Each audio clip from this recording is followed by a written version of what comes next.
안녕하세요. 박홍주 기자입니다. 비하이뉴스 시작합니다. 구독, 좋아요 부탁드립니다. 감사합니다.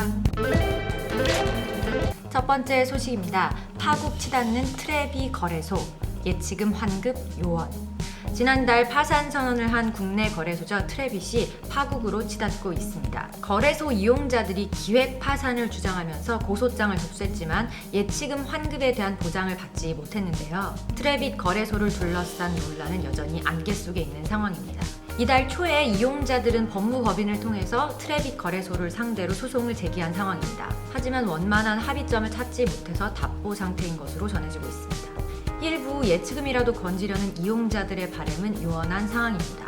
지난 13일 날 트래빗 이용자 100여 명은 거래소 대표 등 관계자들을 업무상 횡령 등의 혐의로 고소장을 접수하기도 했습니다. 이용자들은 거래소 예치금을 환수하지 못하는 등의 피해를 봤다고 주장하고 있는데요. 피해액은 약 70억 원 규모입니다. 두 번째 소식입니다. 애플 15인치 맥북 프로 리콜, 배터리 과열 가능성. 애플은 2015년 9월부터 2017년 2월까지 판매된 15인치 맥북 프로 제품에 대해서 자발적 리콜을 하기로 했다고 20일 현지 시간으로 밝혔습니다. 애플은 일부 모델에 과열 및 안전 문제를 일으킬 가능성이 있는 배터리가 탑재됐다면서 이번 리콜은 해당 기간에 출시된 제품 이외의 맥북 프로나 다른 맥 노트북에는 영향이 없다고 설명했습니다. 고객은 애플 홈페이지에서 대상 제품 여부 및 배터리 무상 교체 방법에 대한 자세한 내용을 확인할 수 있습니다. 세 번째 소식입니다. SNS들의 블록체인 전쟁 시작. 페이스북, 텔레그램, 카카오, 글로벌 소셜 미디어들의 블록체인 전쟁이 시작되었습니다. 해외에서는 페이스북과 텔레그램이 암호화폐 도입을 위한 행보를 본격적으로 시작했습니다. 국내에서는 카카오가 블록체인 플랫폼인 클레이트는 출시를 앞두고 있습니다. 특히 카카오는 외부 파트너사들과 함께 구축하는 클레이튼 생태계와는 별도로 카카오 서비스 아래서 쓸 수 있는 별도의 암호화폐 카카오 코인 가칭인데요. 이 카카오 코인을 발행하는 쌍끌이 전략으로 블록체인 시장을 주도하겠다는 전략을 구체화하고 있습니다. 네 번째 소식입니다. 페이스북 암호화폐 프로젝트 아직 갈 길이 멀다. 페이스북이 추진 중인 암호화폐가 있는데요. 글로벌 코인이라고 합니다. 이 글로벌 코인의 백서가 곧 공개될 예정인 가운데 페이스북의 프로젝트인 리브라를 우려하는 의견이 제시되고 있습니다. 암호화폐 전문 매체인 코인데스크는 페이스북에 정통한 소식통의 말을 인용해서 이 프로젝트의 소프트웨어가 사용될 수 있을 때까지는 갈 길이 멀다라고 밝혔습니다. 이 소식통들은 글로벌 코인이 진정한 암호화폐의 특징을 가지고 있지 않은 것으로 보인다라고 전해왔는데요. 이 백서 공개도 단지 프로젝트의 일부일 뿐이다라는 설명입니다. 한편 페이스북은 사용자 데이터가 어떻게 사용되고 공유되는지에 대한 언급을 회피했는데요. 또 글로벌 코인 계정이 어떻게 관리될 것인지에 대해서도 언급을 피했습니다. 다섯 번째 소식입니다. 중국 차단됐던 네이버 갑자기 복구, 우리 정부의 항의 통했나? 이번 달 14일부터 중국 내 주요 지역에서 네이버가 완전히 차단돼서 논란을 빚은 가운데 17일 갑자기 복구됐다는 소식이 전해졌습니다. 17일 연합뉴스는 베이징과 상하이 등 중국 내 주요 도시에서 이날 오전부터 네이버 접속이 일부 가능해졌고 정오를 기해서 블로그를 제외한 뉴스, 사전, 검색 등의 서비스를 이용할 수 있게 됐다고 전했습니다. 최근에 홍콩에서 일어난 대규모 시위 그리고 중국 정부의 지나친 인터넷 통제가 도마 위에 오르면서 국제적인 비난을 샀기 때문인 것으로 풀이되는데요. 앞서서 지난 4일 중국에서 네이버의 일부 서비스가 접속 차단이 시작이 되었고요. 열흘 만인 14일부터는 사이트 접속이 완전히 막혀서 논란을 일으켰습니다. 그리고 17일 갑자기 네이버 접속이 가능해진 것에 대해서 현지 전문가들은 이유를 아직 알 수 없다라는 반응입니다.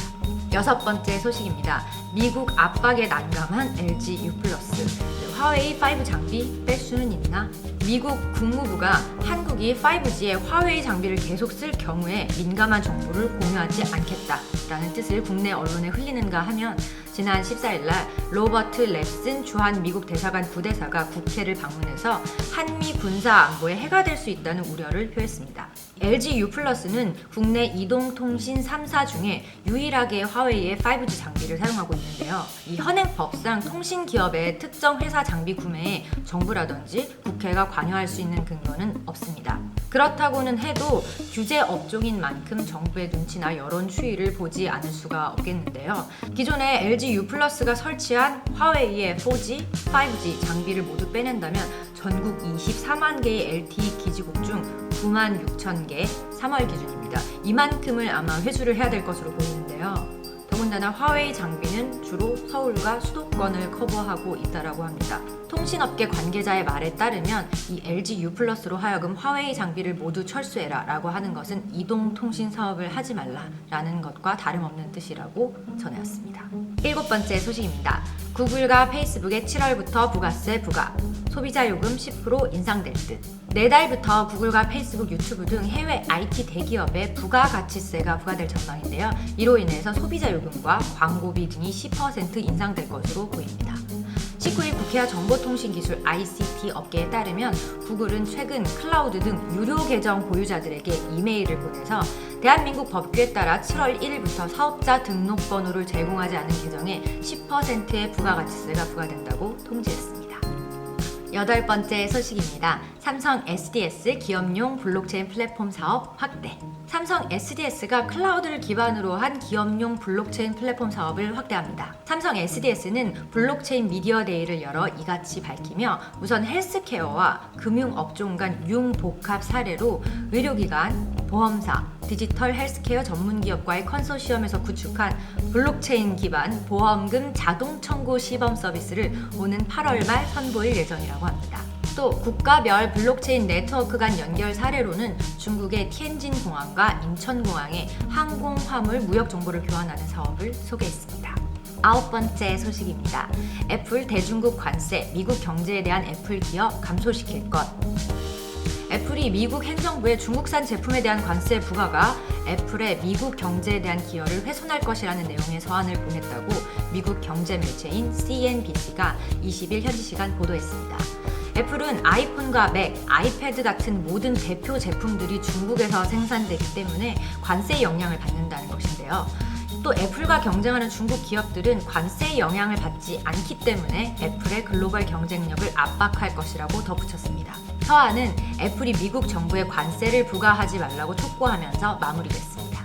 애플은 최근 주요 공급 업체들의 15%에서 30%의 생산 시설을 중국에서 동남아로 이전하는 데 따른 비용 영향을 평가해달라고 요청한 것으로 알려졌는데요. 이 미중 무역 분쟁에 따른 탈중국 흐름이 조금씩 속도를 내는 모양으로 보여집니다.